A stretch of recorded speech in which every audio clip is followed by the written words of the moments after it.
The Utah Jazz, Brooklyn Nets, and Philadelphia 76ers. Coming into the 2021 playoffs, I feel like we expected at least one of these teams in the NBA Finals, but none of them even reached the conference finals. Before the playoffs began, according to 538's algorithm, it predicted that 3 of the top 4 teams most likely to reach the finals were the Nets, Jazz, and Sixers.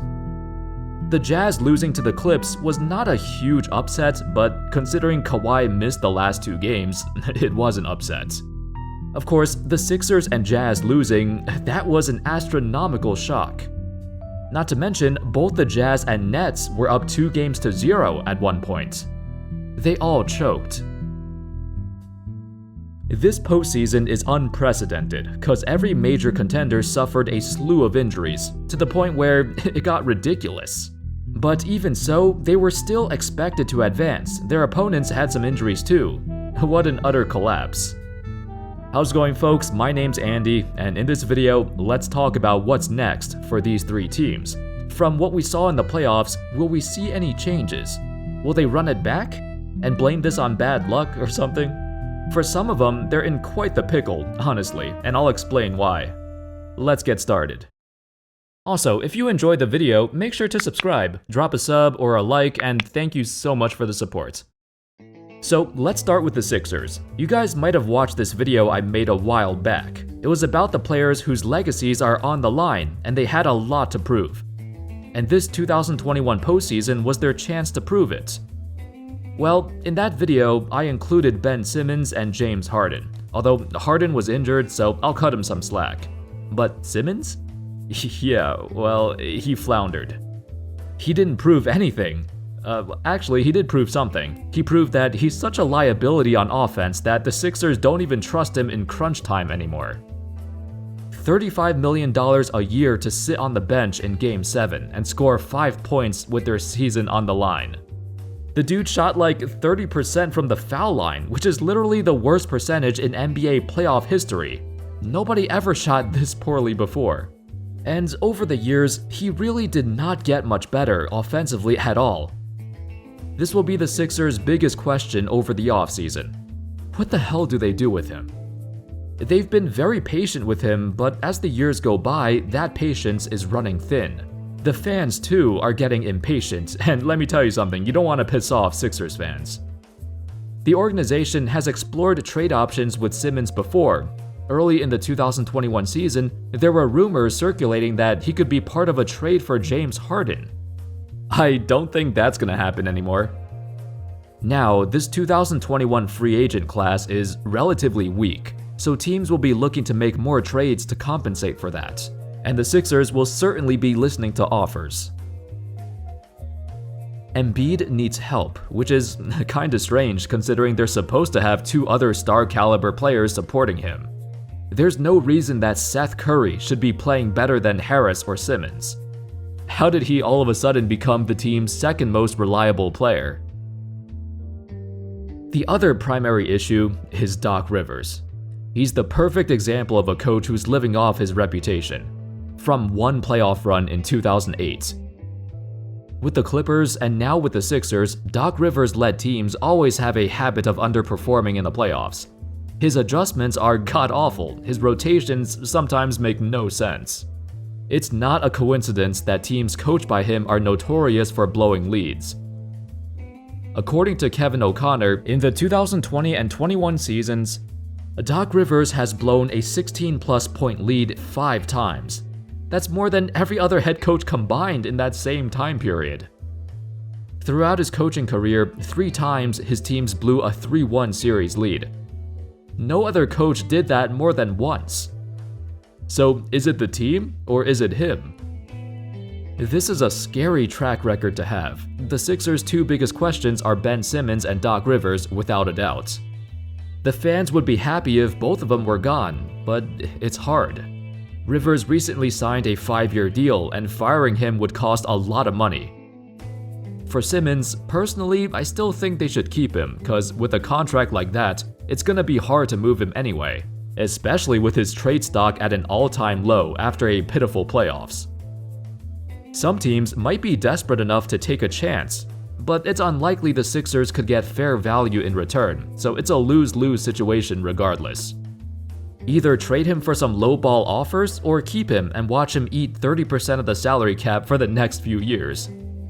Even if the Sixers lose their entire bench, they're still well over the salary cap until 2023. It's a huge problem. They'll have to bank on internal improvement. Their window to win the championship seemed like it just started, but it's fading away super quickly. Now, the Jazz.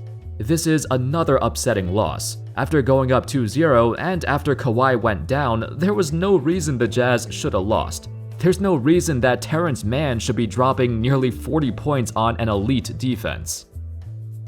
Gotta give credit to where it's due, to the coaching staff and Tyronn Lue. They made some fantastic adjustments, going small to neutralize Gobert's impact on defense. That's the bane of existence for a slow-footed center. Gobert simply could not keep up with the Clippers' ridiculous four-wing lineups with Marcus Morris and Nick Batum playing center. Once they benched Zubac, they won 4 consecutive games playing small. It was a very poor series for Gobert, not as terrible as Simmons, but still very lackluster. On paper, there's nothing wrong with the Jazz roster. It's a bit too traditional and old school. They can't deal with a relentless assault from talented small lineups like what the Clippers have. What are the Jazz supposed to do? Bench the Defensive Player of the Year? Series like this always remind me why bigger lineups have phased out over the years. Ricky O'Donnell of SB Nation said it the best. The genesis of the Clippers' comeback was their ability to burn Jazz defenders off the dribble and get deep penetration into the paint. Utah has the ultimate solution to this problem in Rudy Gobert, named Defensive Player of the Year for the 3rd time of his career, and the preeminent rim protector in the sport. The problem for the Jazz was that Gobert couldn't guard the rim and his man at the same time, because the Clippers were playing with 5 shooters on the floor. Essentially, Gobert can't be in 2 places at once. He can't defend the perimeter and protect the rim at the same time. His defensive prowess got nullified, and the team could not adjust fast enough before getting knocked out. There needs to be a fundamental change in playstyle for the Jazz to overcome this in the future. Gobert also needs to work on his postgame and can't just rely on being a pick-and-roll guy. If a team is trying to play small ball, the big guy theoretically should have an advantage on offense and bully his smaller defenders in the paint. But Gobert he's not that kind of player. He's not Shaq or Hakeem. Offensively, he's not skilled enough to take advantage of a smaller guy on him. He can't punish them every time. Defensively, the Jazz have done well in the regular season, but they don't have the personnel to deal with elite, smaller lineups. Over the offseason, they need to acquire more versatile wing players. It's something that every team needs more of, to be honest. They have a fantastic roster, but most of their guys can't play out of position, even if they're forced to. They got some good players, but many of them are one-dimensional. Considering the upcoming free agency class is lacking, it'll be hard to make any major changes. If you look at the free agent class of 2021, there aren't many available wings that fit this criteria. Danny Green and Evan Fournier, maybe? They could be possible options, depending on how much money they're looking for. Here's something important to keep in mind. Mike Conley will be a free agent, and I'm not sure if the Jazz want to keep him. He just made the first All-Star appearance of his career, but he also suffered a hamstring injury. As he gets older, these type of injuries are hard to deal with. The fact that his $30+ million salary will be off the books gives the Jazz some breathing room to make changes. They have room to make trades too, because a lot of their role players have great value. Jordan Clarkson just had the best season of his career, but a mediocre playoffs. They could leverage his trade value to get a bigger wing player. Joe Ingles' contract will be expiring, and they could throw him in to match salaries. The Jazz have a lot of options to reconstruct their roster while keeping the core of Mitchell and Gobert. They certainly have a lot more options than the Sixers have. The Brooklyn Nets. You know, I'm not gonna give them as much flack compared to the other two. Kyrie was out, Harden was playing with a lingering hamstring problem, Durant was basically carrying the team on his back. For the Bucks, their main guys were all healthy, but it was still a disaster in a different way. This is also problematic because Kyrie has been injured for most of the last few playoffs. He's severely injury-prone. He missed almost an entire year in Brooklyn, he missed an entire playoff run in Boston, and now he got injured again in the playoffs. Out of all postseason teams, the Nets got hit worst with the injury bug, and overall, so many stars got injured.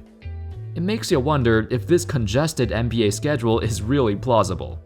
James Harden, a guy known to be an Iron Man, rarely ever getting injured, has suffered his first major injury in a long time.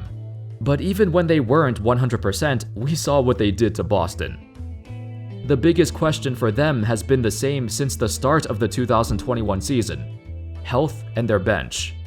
In the regular season, they were around 17th in bench scoring, which is alright, but not necessarily good for a championship contender. In Game 7, this weakness was apparent. The entire Nets bench scored a whopping 0 points. The injuries did hurt their depth, but it's been an issue all season long. Honestly, they probably don't even need a great bench to win. This team is way too talented. They just gotta rest up and get healthy. If they're healthy, I don't think anyone could stop them from winning the title. Anyway, that's all folks. It was a disaster of a playoff run for the Nets, Jazz, and Sixers. More so the Jazz and Sixers, because despite being the #1 seeds, they failed to reach the conference finals. In fact, it was the first time since 1994 where neither #1 seed reached the conference finals. Let me know in the comments your thoughts on these teams and what they should do next. Do you agree or disagree with some of my points? Thank you all so much for watching. I hope y'all enjoyed the video, and of course, as always, I'll see you next time. Peace.